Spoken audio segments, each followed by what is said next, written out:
Jesus siga nos amparando.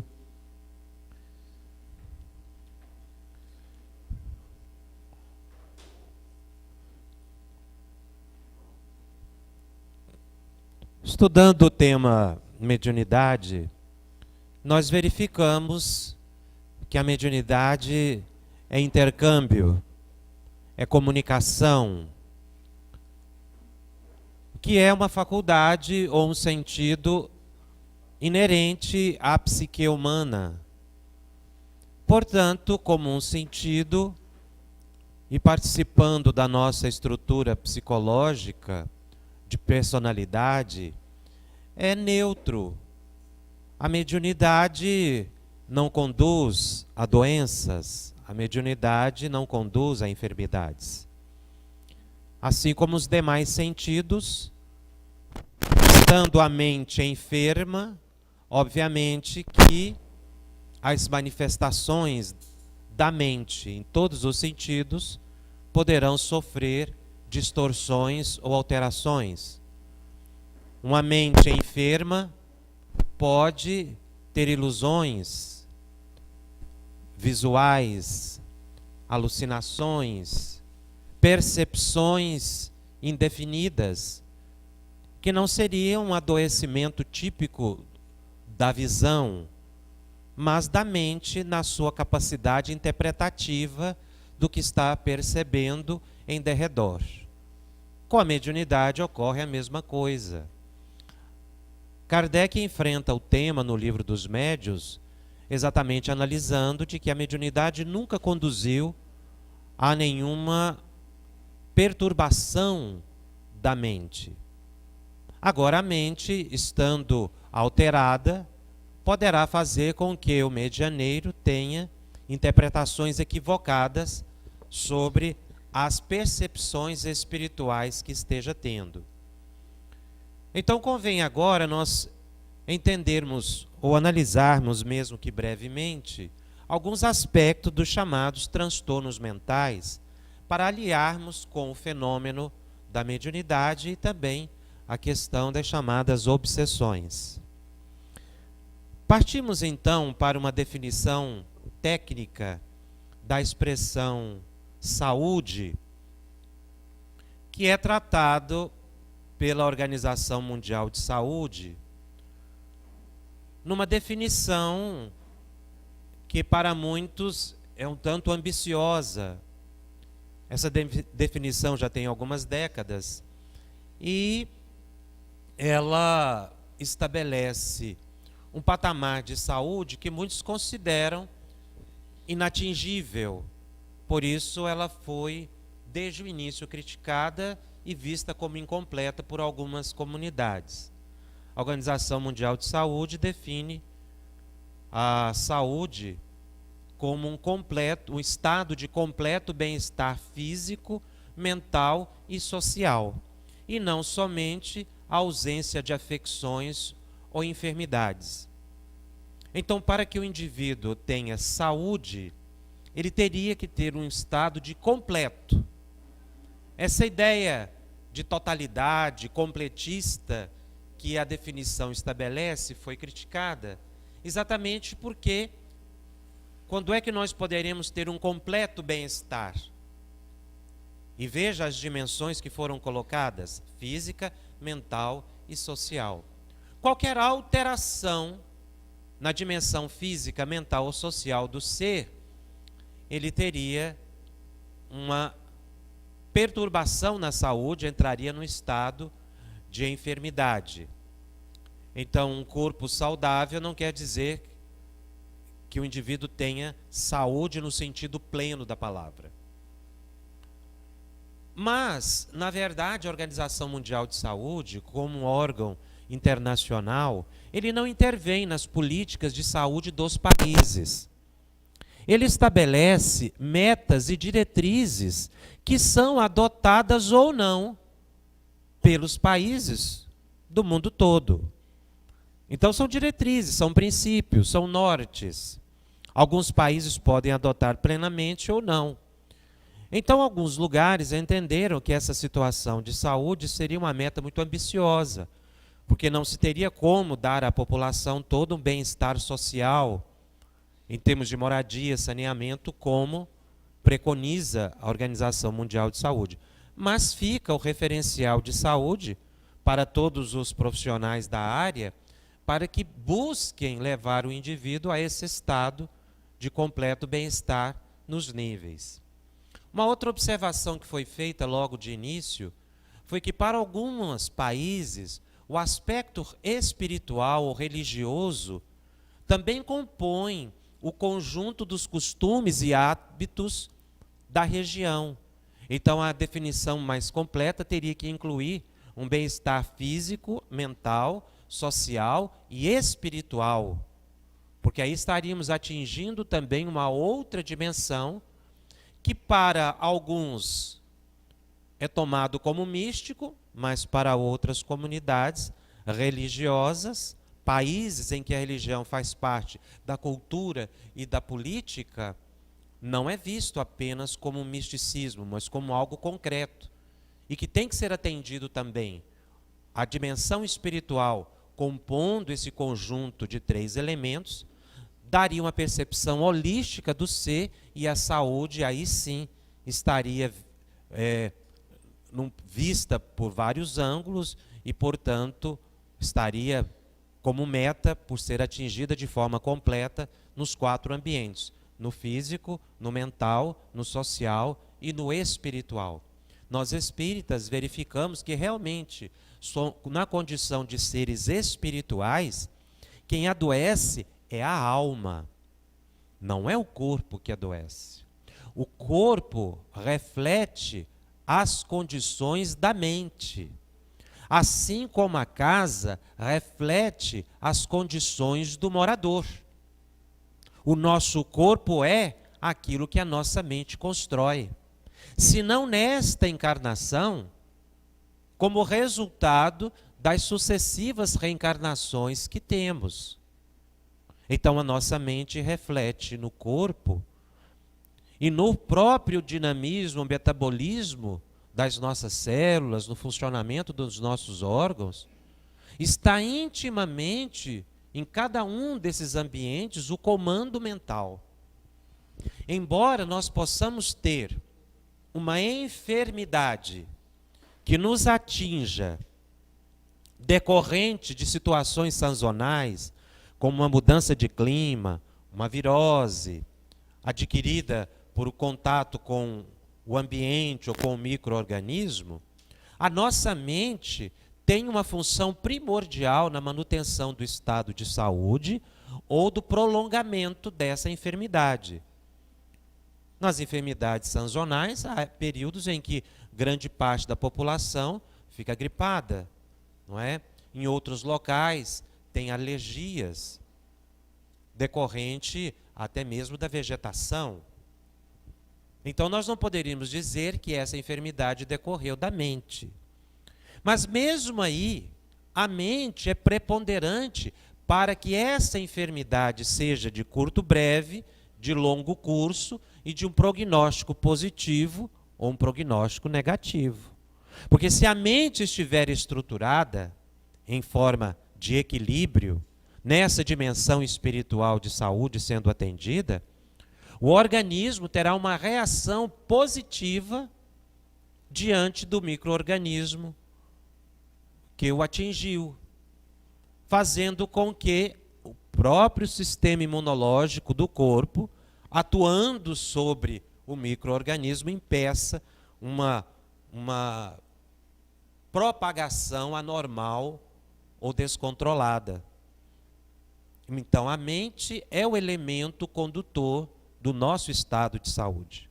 Por isso, realmente, um completo bem-estar físico, mental e espiritual estaria aí sendo atendido efetivamente na medida em que o espírito também estivesse saudável.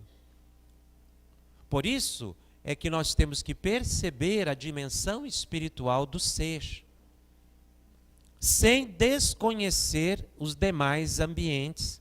Nós que atendemos pessoas que chegam na casa espírita, nós temos que perceber as 4 dimensões, para que possamos dar a orientação adequada e a harmonia no tratamento que o indivíduo busca.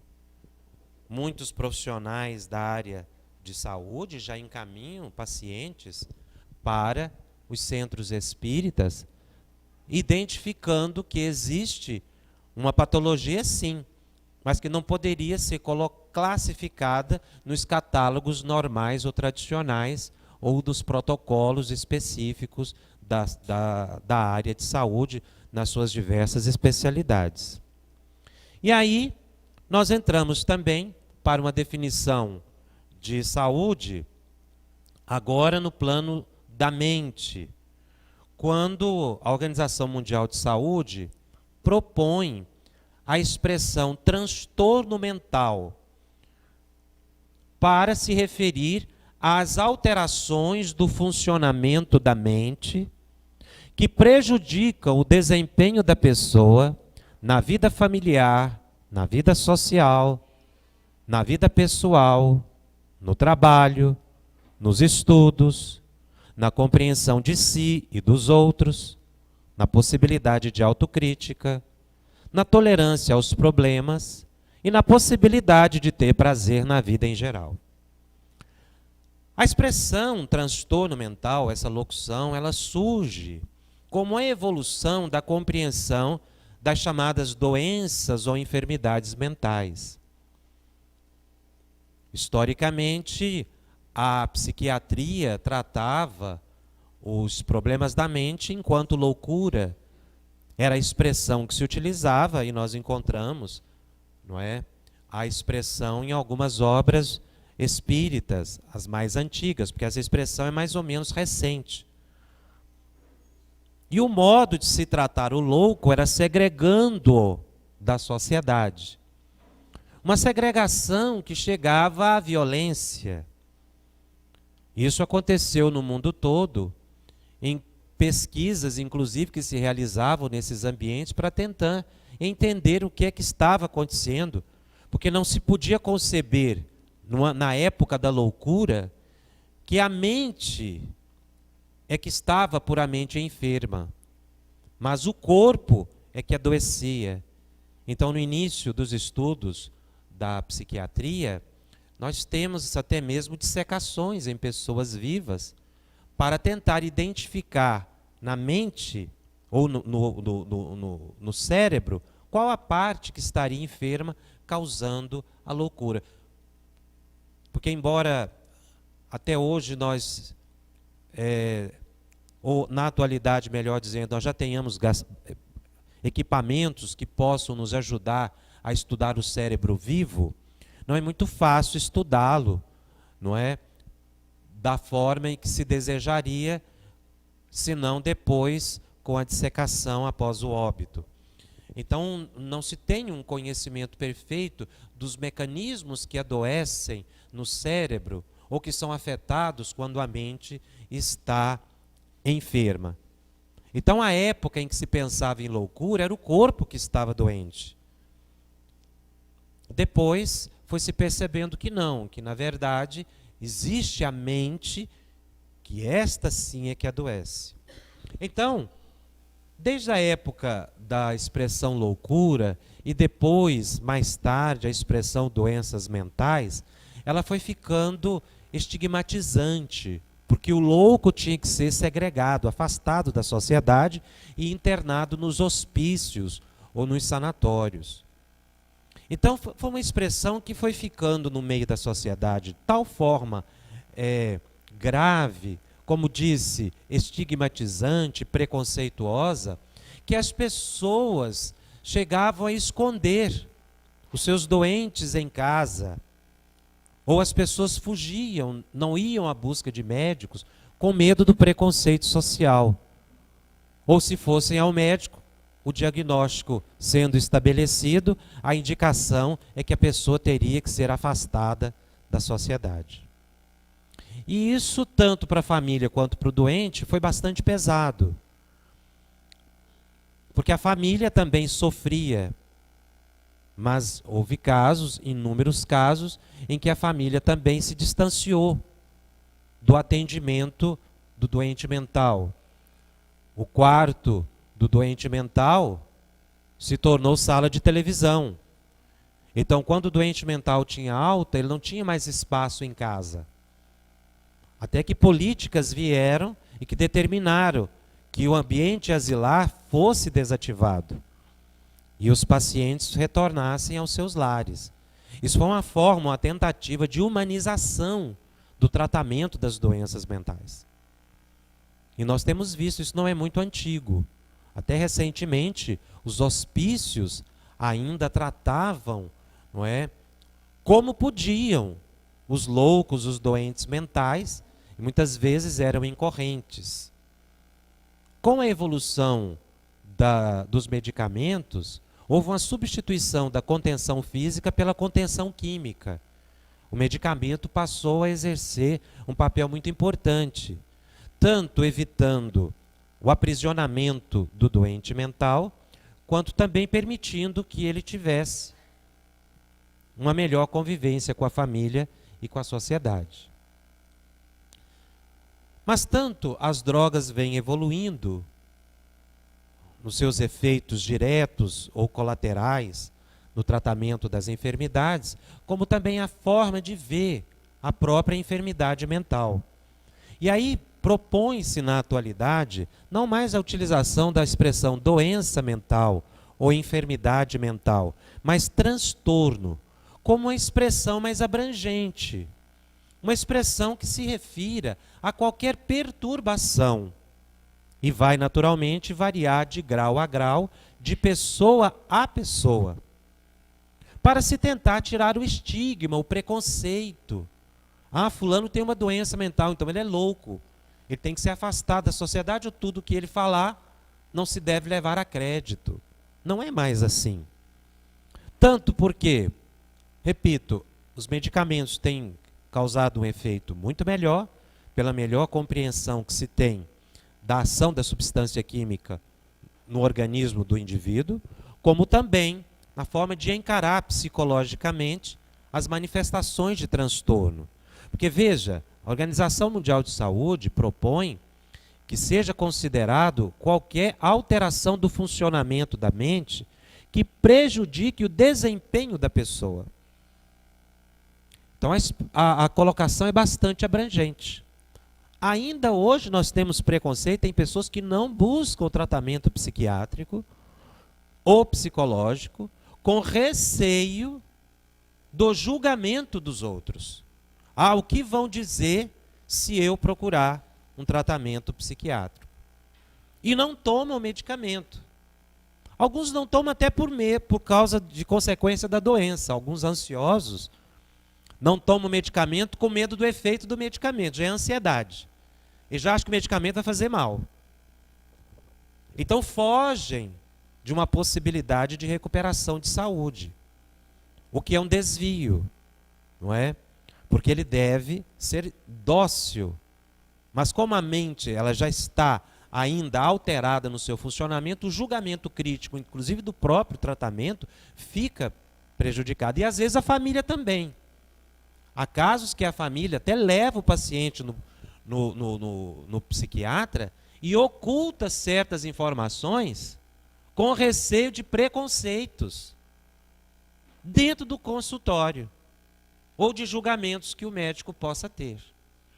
Há casos, inclusive, graves que têm prejudicado o tratamento por causa de omissão de informações.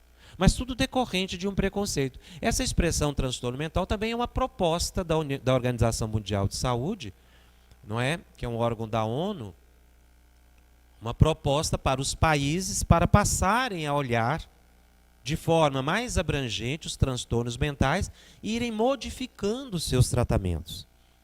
O Brasil adota essa terminologia, mas muitos países pelo mundo afora ainda não adotam. Ainda tem uma visão asilar do tratamento psiquiátrico. Aqui no Brasil já está tendo uma visão mais avançada, buscando-se a integração do enfermo na sociedade e na família. Então, transtornos mentais, como ansiedade, depressão, distúrbios alimentares, dependência química, demência, esquizofrenia, podem afetar qualquer pessoa em qualquer época da vida. Veja que como a definição de transtorno mental é bastante ampla e ela se refere a uma perturbação na avaliação e no desempenho do indivíduo na vida familiar, social, pessoal, nos estudos, a gente começa a pensar assim, quem é na sociedade que está livre de um transtorno mental? Parece que todo mundo se encaixa aqui, né? Nessa definição. Mas é porque a intenção é essa mesmo, para a gente perceber que a saúde é uma meta e que nós não devemos ter preconceito com isso. Isso pode ser permanente na vida da pessoa ou pode ser episodial, pode ser decorrente de um momento da vida que ele está passando. Quais seriam as causas do transtorno mental?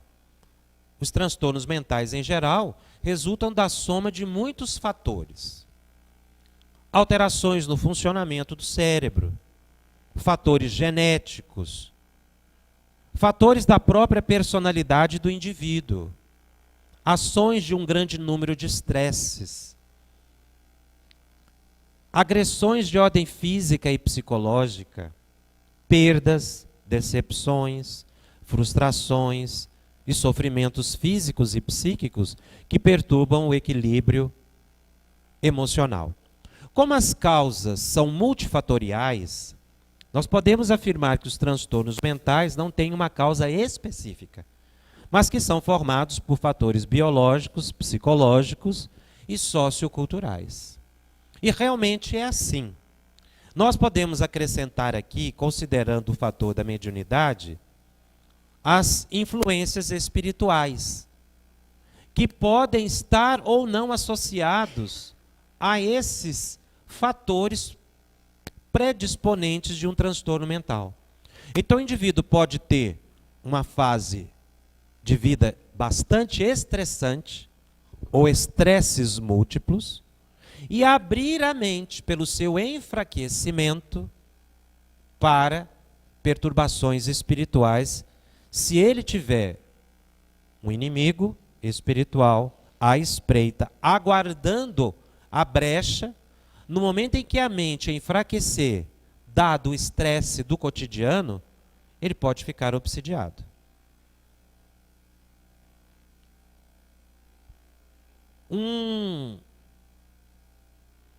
Uma agressão de ordem física, por exemplo, um acidente, uma pancada na mente, um acidente vascular, em que a pessoa perde o controle dado a enfermidade provocada pelo acidente vascular cerebral.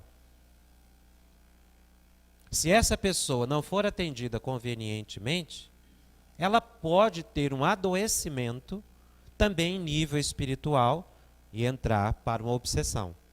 Não é que o acidente vascular causou obsessão, mas a mente perdeu o controle.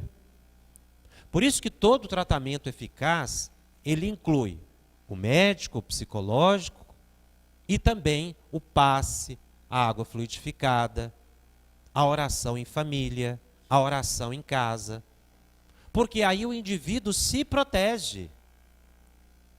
Efetivamente, porque o corpo está enfraquecido. E veja que Kardec já percebia isso, quando ele fala das obsessões e indica a forma do tratamento das obsessões, porque a obsessão foi a única enfermidade estudada por Allan Kardec, ele não estudou nenhuma outra.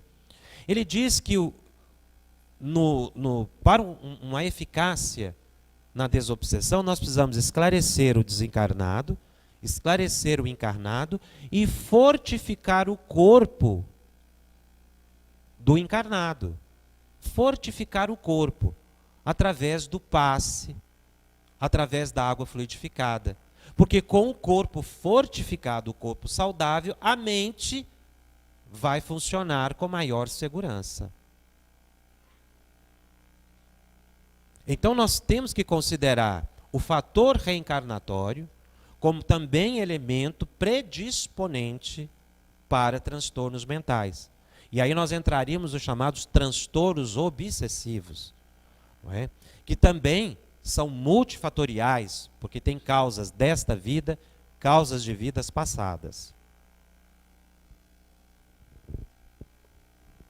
aqui para citar o livro Pensamento e Vida, do Espírito Emmanuel, ninguém poderá dizer que toda enfermidade, a rigor, esteja vinculada aos processos de elaboração da vida mental.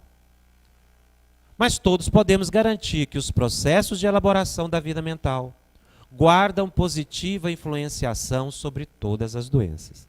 Foi aquilo que nós mencionamos, com uma enfermidade sazonal que atinge grande parte da população. Uns ficarão muito mais tempo enfermos, outros menos tempo. Todos têm o mesmo diagnóstico, todos têm o mesmo tratamento. Mas a resposta ao tratamento ela é individual. A medicina vê como decorrente do próprio metabolismo do indivíduo. Mas nós, espíritas, vamos perceber que é a mente do indivíduo que estará atuando sobre esse metabolismo. Porque ele não atua isoladamente, fora das predisposições psíquicas do indivíduo. O nosso metabolismo, ele decorre de um comando psíquico inconsciente nosso, que determina o funcionamento dos nossos sistemas autômatos. O simpático e o parasimpático, que controla o batimento cardíaco, a respiração, todas as nossas funções metabólicas, eles existem porque há um comando subconsciencial da nossa mente que determina o funcionamento. Não é puramente biológico, é psíquico, é espiritual, porque é o espírito que dá vitalidade ao corpo. Não é o corpo que dá vitalidade ao espírito. O corpo está vivo porque o espírito está integrado nele. Então, quem comanda o corpo, quem comanda o metabolismo, o funcionamento, é a mente. Por isso nós temos que cuidar muito da nossa mente, se quisermos ter um corpo saudável. Se temos uma enfermidade, nós podemos nos abater diante da enfermidade ou podemos reagir diante da enfermidade. Ah, mas essa enfermidade, ela decorre, por exemplo, de um fator reencarnatório. Vamos imaginar que eu tenha pedido uma enfermidade, que surge um câncer, por exemplo. Não está no meu projeto reencarnatório que em determinada época da minha vida vai surgir o câncer. Ou vai surgir uma enfermidade cardíaca. Então nós poderíamos pensar, se está no meu projeto reencarnatório, se eu optei por isso, porque decorre de compromissos de vidas passadas, e essa enfermidade não vai ter cura perante a medicina, pelo menos é o que se projeta lá. Um projeto. Essa enfermidade vai ser a cura para a minha consciência. Nós poderíamos indagar. Então nós não deveríamos buscar tratamento? Então nós não deveríamos orar e pedir a intervenção superior para a nossa cura? Compreende? Não sei se ficou claro o raciocínio. Eu tenho uma enfermidade decorrente de compromissos espirituais. Ela vai surgir. Então eu devo deixá-la seguir o seu curso e não buscar tratamento, não fazer uma prece, não pedir ou desejar a cura, porque eu tenho que sofrer por isso. É assim que se deve pensar? Curiosamente, não. Os espíritos dizem, os espíritos superiores nos dizem, que nós tudo devemos fazer para buscar a nossa saúde. Primeiro, porque o bem transforma o mal. Então eu posso fazer o bem e, embora eu tenha um passado complicado, transformar, reparar o passado. O planejamento reencarnatório, como a própria expressão diz, é um planejamento reencarnatório, que poderá ser agravado ou amenizado dependendo das minhas condutas. Não é um fatalismo, não é uma determinação, é um planejamento, inclusive, que eu participei. Então eu devo encarar a enfermidade de duas formas. Primeiro, desejar a cura, ardorosamente. Acreditar, porque nesse momento em que eu modifico o meu pensamento e eu fico psiquicamente num estado positivo, eu altero o metabolismo do meu corpo. E eu me fortaleço. E aquela doença, que deveria ser de longo curso, ela pode se curar. Mas e se ela não se curar? Eu me fortaleci da mesma forma. Porque a minha mente aprendeu a reagir diante das situações negativas. E aí que Emmanuel, ainda no livro Pensamento e Vida, que nos diz: todos os sintomas mentais depressivos influenciam as células em estado de mitose, estabelecendo fatores de desagregação celular. O que é o estado de mitose? É o momento da divisão das células, que é um momento muito importante, a mitose, a divisão celular. Se no momento em que as células estão se multiplicando no nosso organismo, elas ficarem, como se poderia dizer, desorganizadas, desajustadas, se elas ficarem enlouquecidas, pode surgir um tumor. Porque elas vão se multiplicar desenfreadamente, fora da harmonia do conjunto orgânico. Então surge uma tumoração. O Emmanuel está dizendo exatamente isso. Sintomas mentais depressivos. E essa expressão, depressão, ela é muito ampla. Ela decorre de vários fatores. A depressão surge por fatores externos ao ser e fatores internos, decorrentes de problemas que a pessoa passa, excesso de serviço, de trabalho, estresse, excesso de preocupações. O indivíduo pode se deprimir. Mas também por fatores internos. Uma alteração hormonal, uma queda no hormônio masculino, feminino, pode levar o indivíduo a uma depressão. A depressão não representa uma fraqueza do ser. São fatores que induzem o ser a ficar no estado em que está. Por isso nós não podemos cobrar do depressivo que ele simplesmente saia daquele estado por energia própria. Porque às vezes a conjuntura social e familiar é tal forma impactante nele que ele deprime. Mas também ele pode ter algum problema glandular que está alterando o seu metabolismo. E a alteração no metabolismo causa uma depressão. Então aí ele vai precisar do medicamento. Ele vai precisar de uma reposição hormonal, por exemplo. Ou algum medicamento que possa ajudar na recuperação da harmonia do funcionamento do cérebro, especialmente nas chamadas sinapses, que são aqueles ambientes de ligação entre o neurônio e o outro neurônio. A recaptação de determinadas substâncias que fica alterada e que leva o indivíduo à depressão. Então a gente não pode julgar e dizer: você saia por aí caminhando, porque você vai sorrir e cantar, que você vai sair da depressão. Isso é uma forma simplista. Isso pode ser solução para diante de uma dificuldade do dia a dia, um cansaço que a pessoa tem. Mas se ela tiver um distúrbio metabólico, ela não tem nem força para sair da cama, às vezes. Então aí a mente da pessoa enfraquecida nesse estado, ela também se abre à obsessão. Por isso é que a pessoa que tenha qualquer transtorno de depressão, que leve à depressão, orgânica ou não, ela deve tomar muito passe. Ela deve frequentar a casa espírita. Ela deve fazer os estudos do Evangelho. Porque mesmo que ela tenha causas externas ou internas, a mente vai se fortalecendo e o organismo vai reagir de forma mais positiva. E evitar que o corpo somatize os estados psíquicos, como é o caso que Emmanuel está dizendo. Ele está falando da psicossomatização aqui. Quando ele diz que os sintomas mentais depressivos influenciam as células no estado de mitose, ele está falando da psicossomatização, estabelecendo fatores de desagregação. Ou seja, é exatamente nesse momento que a doença surge.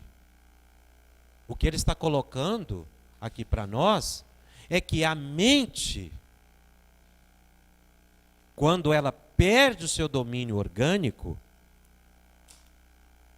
quando ela perde a força de agregação celular, as células vão se multiplicar desordenadamente. E a mente perde essa força de agregação celular, subconsciencial, por vários fatores. Pela ideia da culpa, pela tristeza, pelo cansaço, pelo desânimo. Então, vários fatores fazem com que o indivíduo vá perdendo esse autodomínio, que ele coloca aqui como depressão. E a medicina já comprovou que realmente a mente deprimida altera sim o metabolismo celular, em especial o cardiovascular. Nós podemos incluir o sistema imunológico, porque aí o indivíduo se abre a doenças. Isso acontece porque a mente perde a força de agregação celular. A medicina já comprova os efeitos, não é, da depressão na chamada psicossomatização. É por isso que nós não podemos permitir que estados mentais de tristeza e de depressão perdurem longo tempo. Eu devo buscar a solução. Eu devo buscar o apoio médico. Eu devo buscar o apoio psicológico. Eu devo buscar o apoio da casa espírita, porque eu sei que é a alma que está enferma e que está refletindo no corpo. Então nós fizemos uma leitura literal do que está colocado aí. Os sintomas mentais depressivos influenciam as células em estado de mitose, estabelecendo fatores de desagregação. Agora vamos fazer a mesma leitura, mas trocando algumas palavras do negativo para o positivo. Vamos fazer esse exercício. Então nós temos aqui sintomas mentais depressivos. Vamos trocar a palavra depressivo por positivos. De alegria, de fé, de confiança. Sintomas mentais de confiança, de fé, de esperança influenciam as células em estado de mitose. Do mesmo jeito, só que estabelecendo fatores de agregação. Então, a oração vai estabelecer fatores de agregação. A esperança vai estabelecer fatores de agregação. Então, se as minhas células estão desajustadas e eu recomponho a mente, o que vai acontecer? Elas são comandadas. Elas não comandam. Elas são hipnotizáveis, elas se respondem ao comando. Então, no momento da divisão, elas se reajustarão. E aquilo que é doença se transforma em saúde. Aí eu deixo de somatizar, ou de psicossomatizar. Por isso é que eu devo buscar a saúde. E eu posso conquistar a saúde. E a mediunidade, como janela para a vida, como mencionamos, esse ambiente de ligação entre os dois mundos, deve ser considerado aqui na psique. Por quê? Porque é o momento em que eu vou permitir que os bons espíritos atuem no meu corpo. Há uma coisa muito interessante no momento do passe. Muitas vezes a gente pensa que quem cura o doente, no momento em que ele recebe o passe, são os espíritos. Mas não são. Qual é a ação dos espíritos e do médium aplicador do passe no momento do passe. Já pensaram nisso?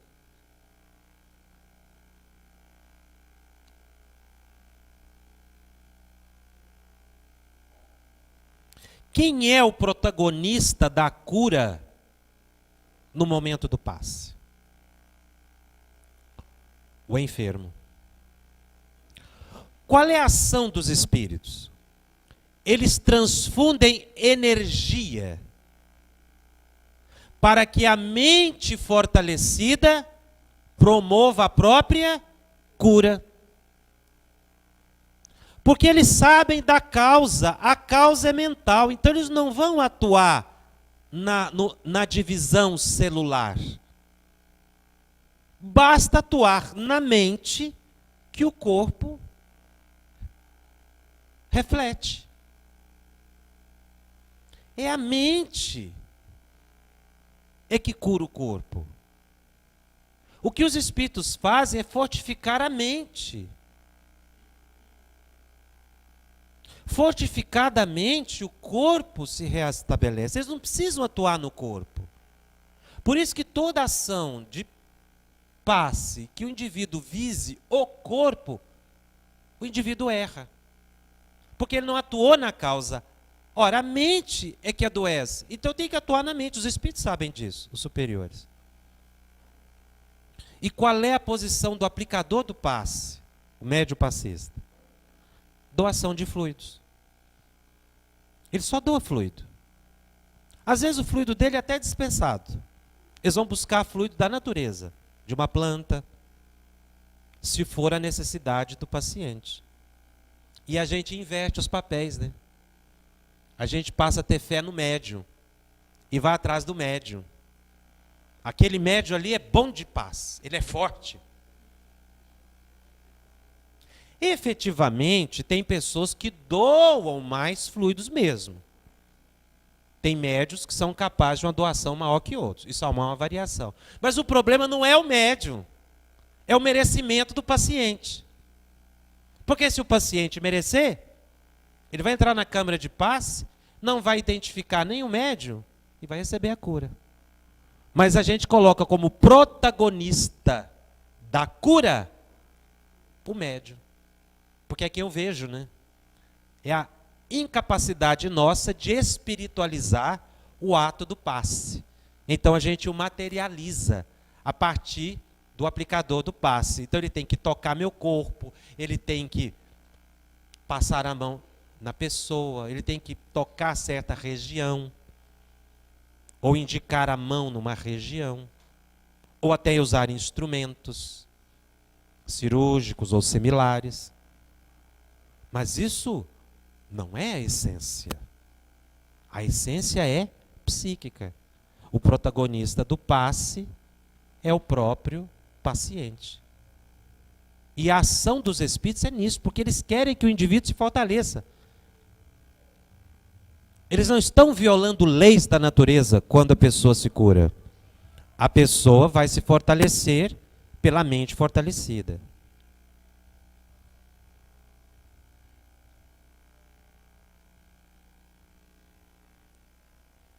Por isso a ação do passe na casa espírita, ela é sempre do plano espiritual para o físico, e não do físico para o espiritual. Ainda o livro Pensamento e Vida. Os reflexos dos sentimentos menos dignos que alimentamos voltam-se sobre nós mesmos. Essa frase de Emmanuel é excepcional. Os reflexos dos sentimentos menos dignos que alimentamos mais cedo ou mais tarde voltam-se sobre nós. Depois de convertidos em ondas mentais, tumultuando o serviço das células, que instaladas na pele, nas vísceras, na medula e no tronco cerebral, desempenham as mais avançadas funções técnicas. Então, o nosso desejo, a nossa emoção, vai pouco a pouco se materializando no corpo e criando a doença. Esse livro, Pensamento e Vida, merece um estudo nosso muito cuidadoso. Eu peguei um capítulo só. Esse livro, ele não é um livro qualquer. Emmanuel explica na sua introdução que antes da pessoa reencarnar, ela faz um curso rápido no mundo espiritual, preparatório para a reencarnação, em que estuda vários temas, para quando chegar aqui, isso está gravado no subconsciente, e a pessoa tem uma encarnação satisfatória. Então, a pessoa não reencarna aleatoriamente. Ela passa por um curso. E Emmanuel foi lá, nas escolas do mundo espiritual, preparatória de reencarnação, pegou os temas, pegou essa cartilha e enviou para o plano físico. Então, isso aqui é um manual pré-reencarnatório. Por que eles resolveram mandar para o plano físico? Para ver se a gente recorda e aplica. Porque estudou e está tomando bomba. Emmanuel deve ter pensado assim, olha, a turma está precisando dar uma recordada básica. Sabe quando você pega assim, aquele livrinho antigo e vai nas marcações que fez e dá uma recordada na mente daquilo que já estudou? Nós já estudamos isso aqui. Isso aqui não é novidade para nós, não. Nós estamos recordando. Quem não estiver lembrando, faz um esforço que vai lembrar. Se tiver dificuldade, compra o livro, que você vai rever os temas. São temas do cotidiano, que todo mundo enfrenta. Então é um livro muito importante, que deve ser estudado por todos nós, porque se refere à dinâmica da nossa vida. Por isso é que ele fala tanto aqui de mente, de corpo, ele está falando aqui de enfermidade, porque lá no mundo... Agora você imagina todo mundo aqui pré-reencarnatório. Nós vamos reencarnar daqui a pouco. Já estão avisando para a gente lá do outro lado, olha, tudo que você pensa depois lá embaixo, se tiver lá embaixo ou lá em cima, né? A gente fala muito lá embaixo. A hora que você chegar lá, você lembra que cuidado do pensamento, porque conforme você pensar, o corpo é muito frágil, o corpo é muito delicado e suscetível aos seus pensamentos. Como a pessoa já reencarna com um perispírito complicado, o corpo sai daquele jeito, né? Cada um com o corpo que merece. Mas a gente tem que fazer o esforço para mudar. Só esse tema dá para ficar aqui uma semana falando. É muito rico de informações para nós e ajuda muito na gente reprogramar o caminhar da vida.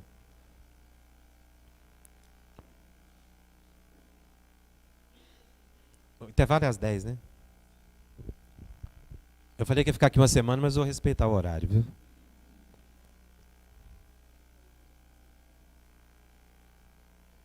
Ainda do capítulo 15 do Pensamento e Vida. Reflexo, ele está falando dos sentimentos. Reflexos dos sentimentos menos felizes, em se derramando sobre o córtex encefálico, ele está falando da camada mais externa do cérebro, produzem alucinações. Interessante é dizer que os nossos sentimentos menos felizes, de tristeza, de ódio, de mágoa, de ressentimento, isso vai se derramando. Olha a ideia de derramar. Quer dizer, vai inundando o córtex encefálico e vai alterando a nossa percepção da realidade. É aquele caso em que a gente começa a ver a vida pelos olhos da emoção. Se a gente está bem, tudo é bom. Se a mente está negativa, tudo é ruim. É porque nós fomos inundando o nosso cérebro. E essa expressão se derramando, isso não é místico. realmente são substâncias mentais que vão escurecendo o nosso cérebro e que altera a percepção da realidade, nos deixando transtornados. E vai variando de pessoa para pessoa, de mínimas situações para máximas situações, que podem variar da fobia oculta, do medo. O medo, tem gente que tem medo. O medo que ele, inclusive, o medo oculto que ele coloca aqui, mas é fobia, ou seja, é um medo sistematizado, já em estado de enfermidade. Mas que a pessoa alimenta tanto tempo e as pessoas não percebem. Mas ele intimamente é infeliz e guarda um temor que ele não sabe de onde. Reflexo de sentimentos menos felizes. Então a pessoa não pode alimentar o medo. Você tem que romper com esse momento. Que vai variar da fobia oculta, esse medo imperceptível, à loucura manifesta. O livro é muito antigo, ainda traz a expressão loucura. Pelas quais os reflexos daqueles companheiros encarnados ou desencarnados. Aqui então Emmanuel colocou o processo obsessivo, que é aqui que nós falamos, a brecha, que se conjugam ao nosso modo de proceder e de ser. Então se conjugam. Então o momento em que se liga a mente, não é só de desencarnado não, é de encarnado também. Mente que se liga à nossa mente, que se junta aos nossos sentimentos menos felizes. Se conjuga ao nosso modo de proteger, de proceder e de ser. Nos atinge com sugestões destruidoras, diretas ou indiretas, conduzindo-nos a deploráveis fenômenos de alienação mental.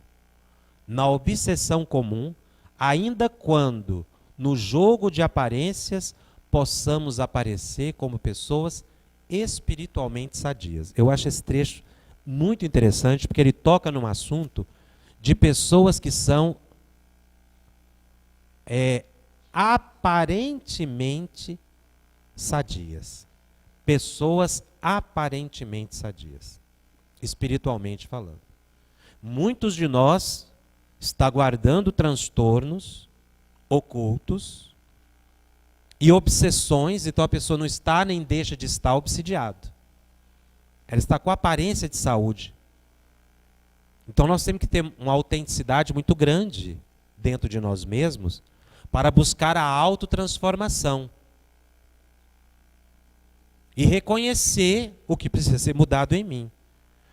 Porque às vezes para a sociedade eu sou aparentemente saudável, mas não sou. Porque a saúde é um estado de plenitude que se alcança, é uma meta. Eu não posso alimentar ideias negativas. Elas me adoecem. Eu não devo alimentar pensamentos de tristeza. Eu preciso me ocupar. Eu preciso fazer algo de bom. Porque quanto mais eu faço a benefício dos outros, eu vou receber de volta, como pensamento conjugado, de encarnados e de desencarnados, sentimentos de gratidão, de oração, um muito obrigado que a pessoa nos dá de coração, isso repercute na minha mente e se transforma em saúde. Ou mesmo que ela não me agradeça. Os bons espíritos que estão vendo o meu esforço também vão me auxiliar, porque eu não preciso do agradecimento do encarnado. Mas eu preciso do reconhecimento da minha consciência.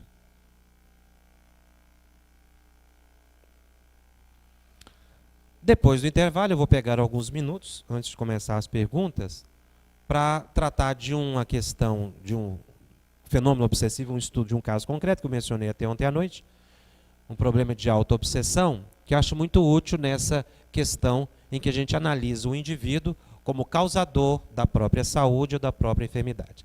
Então vamos para o intervalo. 10h30 nós retornamos. Muito obrigado.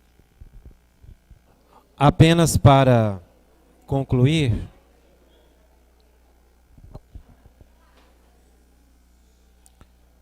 o pensamento que desenvolvíamos agora há pouco,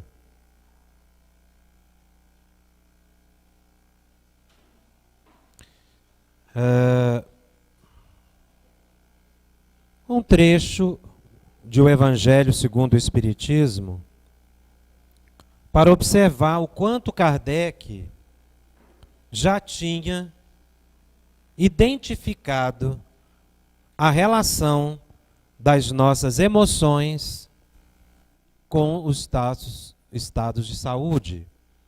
E também a questão da influência da mediunidade nesses estados. Então Kardec anota em O Evangelho: a calma e a resignação adquiridas na maneira de considerar a vida terrestre e a confiança no futuro dão ao espírito uma serenidade que é o melhor preservativo contra a loucura e o suicídio. Loucura na expressão de transtornos mentais, nessa visão abrangente que nós procuramos anotar, e ele fala calma e resignação. É extremamente importante nós mantermos a serenidade, porque como médiuns que somos, qualquer alteração da nossa emoção é brecha para perturbações psíquicas. Porque a mediunidade é um sentido natural. Como nós colocamos, a mediunidade não causa doença. Mas eu preciso considerar a mediunidade como um dos fatores. Porque ela me permite o contato com outras emoções. E eu posso somatizar, acreditando que essas emoções são minhas, e alimentar isso por muito tempo. Então, nós devemos evitar sofrer por antecipação. Por isso a calma. E se a situação está realmente difícil, mantenhamos a calma mesmo assim. A serenidade se adquire com a oração, com a meditação. Então eu preciso fazer um esforço de controlar, de me controlar. Porque a meditação ajuda realmente na recuperação do estado de equilíbrio. Porque quando nós ficamos com a mente agitada, o nosso corpo vai sofrendo os impactos dessa emoção destrambelhada. A pressão pode subir, pode cair. O açúcar pode se desajustar, aumentar a taxa, cair a taxa.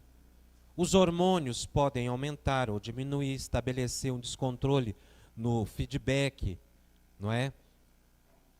Interno das glândulas que controlam uma quando ele é inibida, quando começa a eliminar excessivamente os hormônios. Enfim, a nossa mente precisa de serenidade. Serenidade não é apatia, mas é uma compreensão do momento de vida que se atravessa. Então não deixar um pensamento correr, e você vai imaginando que aquilo vai piorando.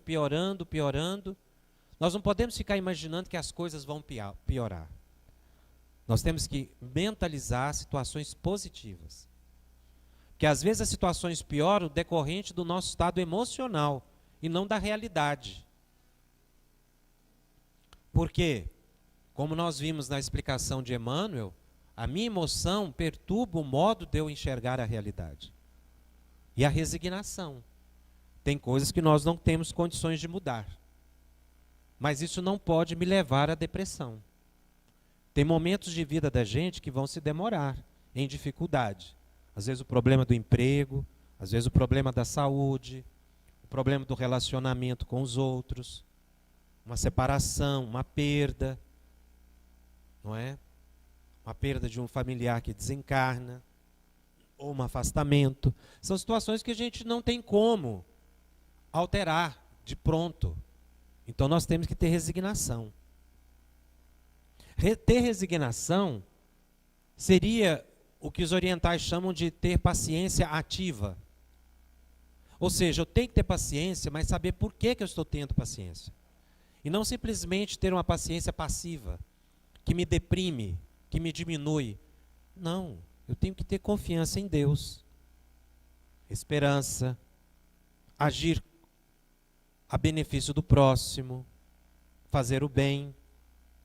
Então tudo isso estabelece um estado de resignação. Kardec diz que isso se adquire na maneira de considerar a vida terrestre. Que é isso que nós acabamos de colocar, um jeito que eu enfrento as situações. Mas também eu tenho que ter confiança no futuro. Confiança na vida futura.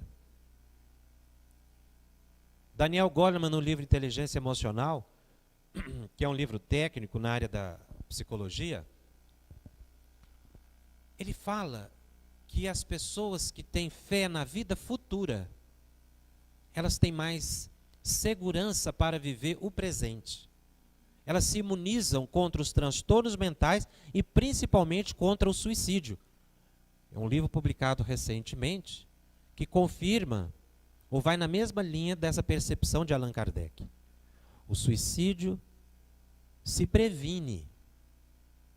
O suicídio é perfeitamente evitável, se for identificadas as suas raízes, as suas causas, e a pessoa tiver o acolhimento e o apoio necessários, para que ela tenha calma e resignação.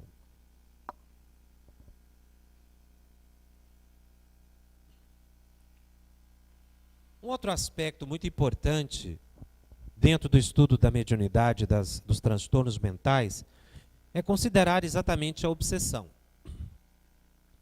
Nós consideramos normalmente a obsessão como uma ação externa, não é? De um pensamento que me chega de encarnado ou de desencarnado. Mas eu tenho que considerar também fatores internos. Quando eu posso criar para eu mesmo estados de perturbação, que eu poderia chamar, entre aspas, de auto-obsessão. Na verdade, não é uma auto-obsessão, mas são estados psíquicos em que a mente perturba ela mesma, pelo modo de raciocínio de encarar certos problemas da vida. E no livro Nos Domínios da Mediunidade, no capítulo 19, há um evento, um fato muitíssimo curioso, narrado por André Luiz, quando eles vão à casa de uma senhora e ela está tendo um processo obsessivo muito grave, decorrente da conduta do esposo. Ela identificou, ficou sabendo que o esposo estava com um amante. Uma relação extraconjugal. Então, ela conhecia a moça. E aí, naquele estado de vulnerabilidade, o que é natural, ela estava pensando tanto naquela senhora, aquela jovem, na rival, que ela criou ao lado dela uma imagem com grande vitalidade, qual se fosse uma cópia da rival, que passou a obsidiá-la. Era uma criação mental, mas viva. Não é que ela criou um duplo da rival. Não. Ela plasmou. Então, André Luiz, quando chegou, ele viu a cena. E quanto mais ela pensava na rival, mais ela se corporificava. É a expressão que André Luiz, de corporificação. Ela foi surgindo, porque ela foi construindo. Só que não era uma imagem parada como essa, assim, de tela, não. Tinha vitalidade. E devolvia para ela, porque era carregada de energia negativa.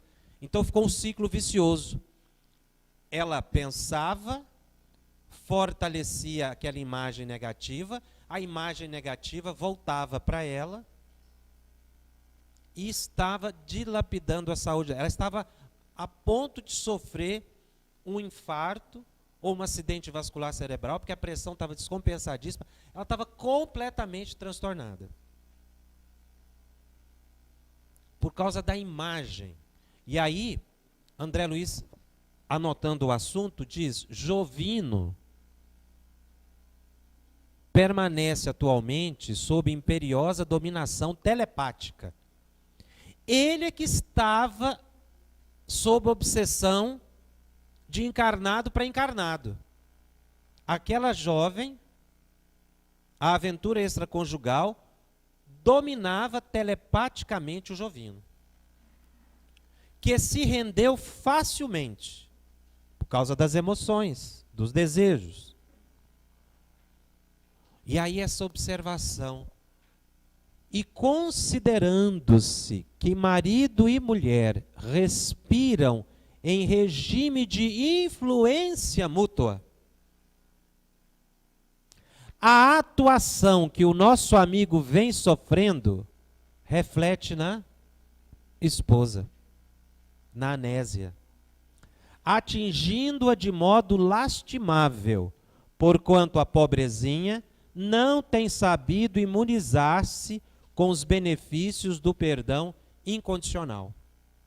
Então a situação dela está ficando cada vez mais grave. Ele estava tendo um domínio telepático. Estava desaguando tudo sobre a esposa.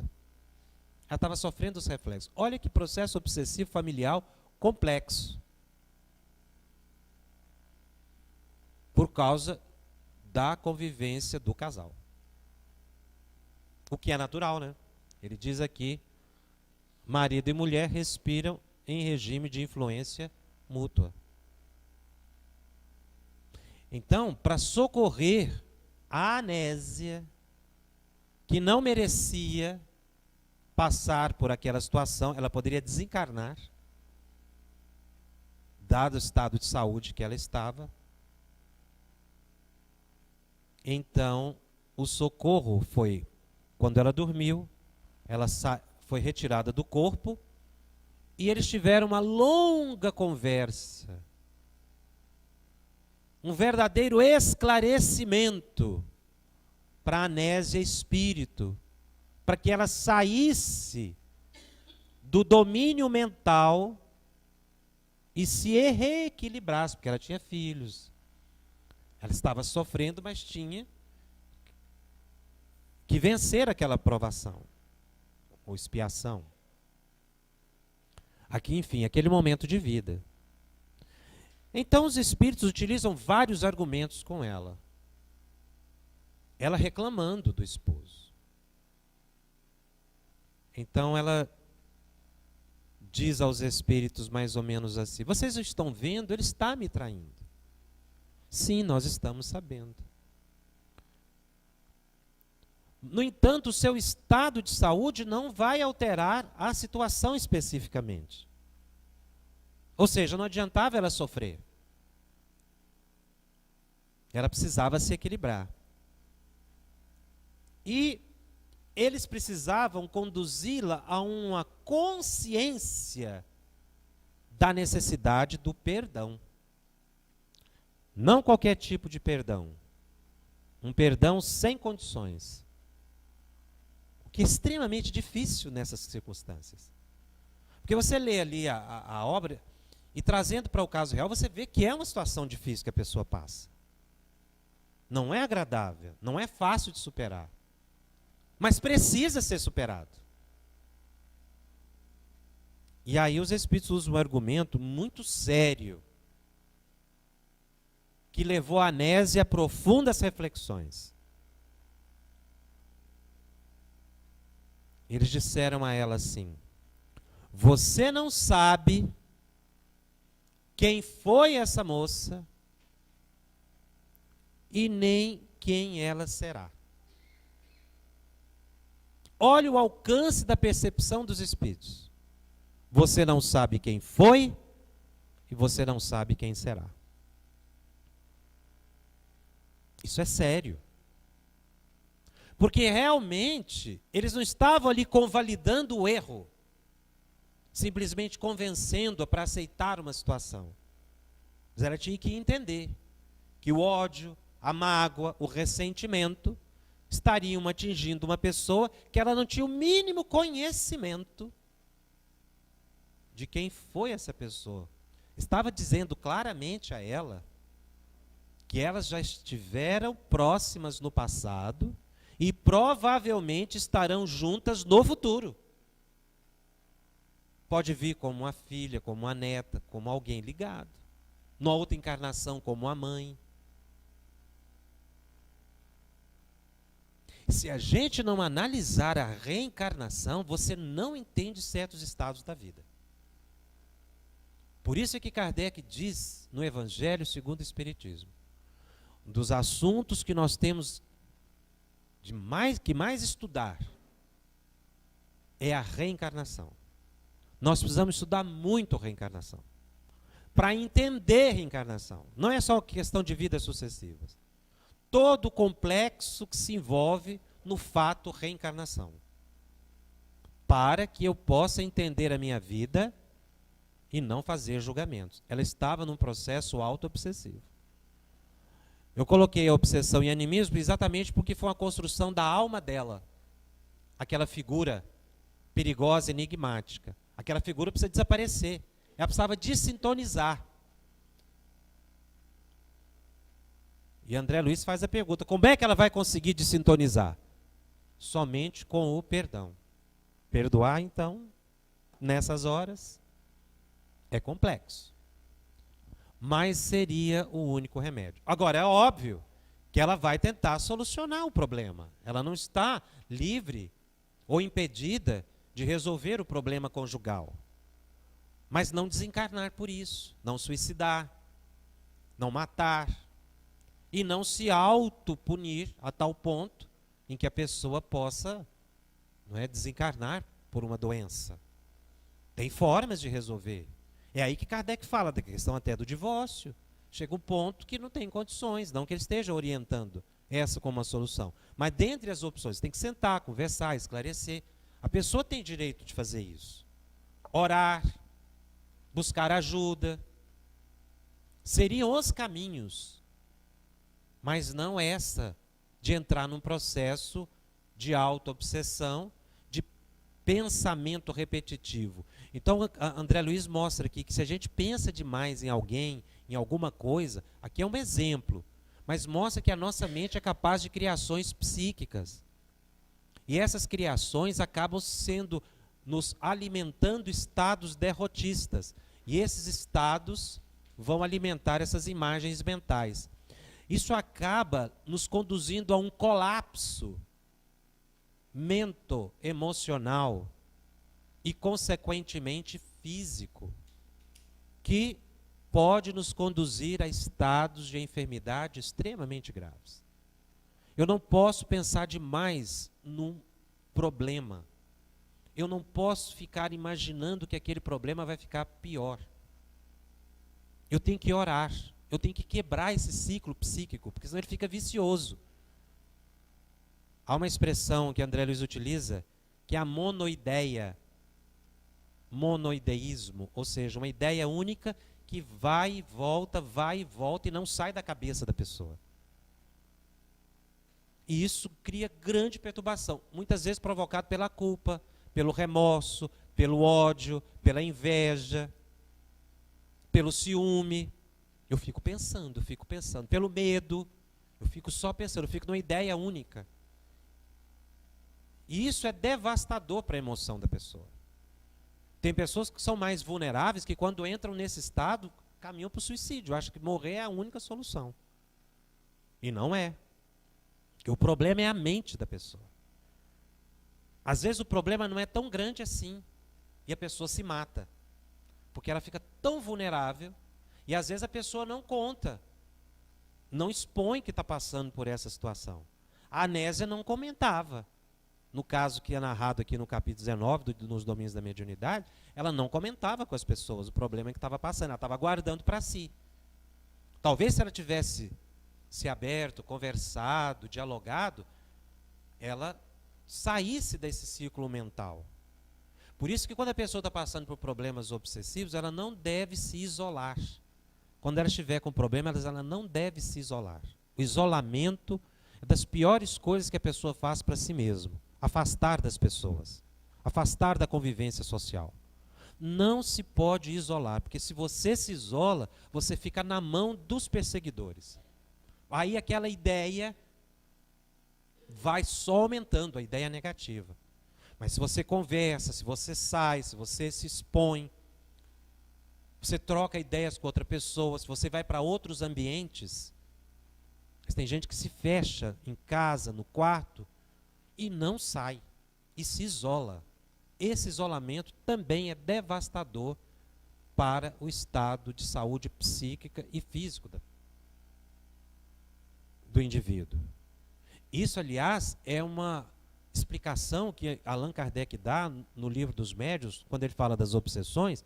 Uma das táticas dos obsessores é levar o indivíduo à ideia de que ele deve se isolar. Isso é fascinação. Então a pessoa não deve se isolar, ela deve buscar ajuda, ela deve se abrir. Então esse estado que ela está passando aqui, exposto nesse caso concreto, ao conversar ela já começava a criar. Foi a técnica que os espíritos utilizaram com ela. Como ela não encontrou o encarnado para conversar, os filhos eram pequenos, e ela não tinha como sair para buscar ajuda. Então os espíritos, ao afastá-la do corpo, conversaram com ela. Aí ela desabafou. Quando ela acordou mais fortalecida. Então o indivíduo precisa. Obviamente que você vai buscar conversar com pessoas que tenham condições de te dar uma ajuda.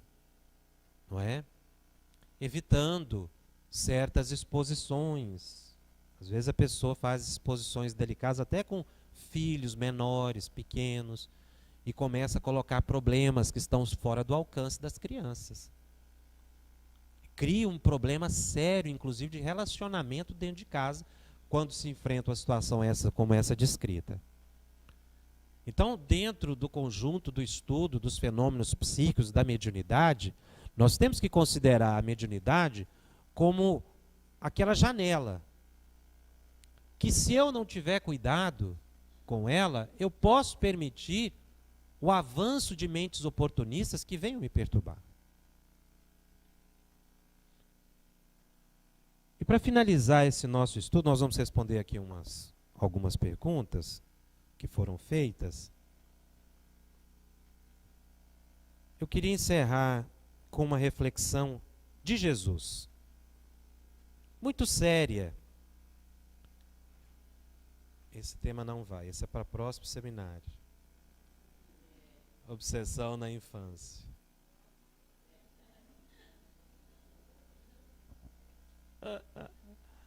Porque o tempo não dá, mas numa hora a gente volta para falar sobre obsessão na infância. Eu vou pedir licença para desligar aqui, para a gente ler aqui a reflexão de Jesus. Muito importante para todos nós médiuns, dirigentes de reunião mediúnica, que às vezes a gente lê no Evangelho segundo o Espiritismo, porque isso está anotado por Allan Kardec. Mas nós não avaliamos o alcance disso para os médiuns. Porque Jesus já chamava a atenção dos médiuns para a autenticidade entre servir através da mediunidade, mas no esforço permanente de aplicar em si o que orienta os outros. Diz Jesus, anotado por Mateus no capítulo 7, nos versículos de 21 a 23. Nem todos os que me dizem, Senhor, Senhor, entrarão no reino dos céus. Apenas entrará aquele que faz a vontade do meu Pai que está nos céus. Muitos nesse dia me dirão, Senhor, Senhor, não profetizamos em teu nome? Não expulsamos em teu nome o demônio? Não fizemos muitos milagres em teu nome? Então eu lhes direi em altas vozes, afastai-vos de mim, vós que fazeis obras de iniquidade. Ele está falando diretamente aos médiuns. Quando ele coloca, não profetizamos em teu nome, ou seja, não entramos em transe, não trabalhamos mediunicamente em teu nome, não esclarecemos os espíritos, aqui traduzido por expulsar os demônios, não aplicamos muitos passes, não fizemos muitos milagres em teu nome. É assim que deve ser lido o trecho para nós estudantes e trabalhadores da mediunidade. E aí a palavra iniquidade, que se refere exatamente daquele que não ajusta a conduta pessoal à prática que divulga. Então não basta ser médium. Eu preciso me ajustar ao padrão de Jesus, para não entrar em estado de iniquidade, ou em comportamento iníquo, que é exatamente esse descompasso entre o que eu sei, o que eu prego e o que eu faço. O entrar no reino dos céus é a pacificação consciencial. Aqui, quando Jesus diz, eu vos direi em altas vozes, é a própria consciência do indivíduo falando com ele mesmo. Porque chega um ponto em que a nossa consciência não nos permite mais o erro. Então esse trecho do Evangelho nos leva a uma funda reflexão para nós todos. Quando muitas vezes a gente pensa que o estudo da mediunidade é velado no Novo Testamento, ao contrário. Nós temos mediunidade de capa a capa no Novo Testamento, no Velho também, mas no Novo, por uma ótica avançada de Jesus.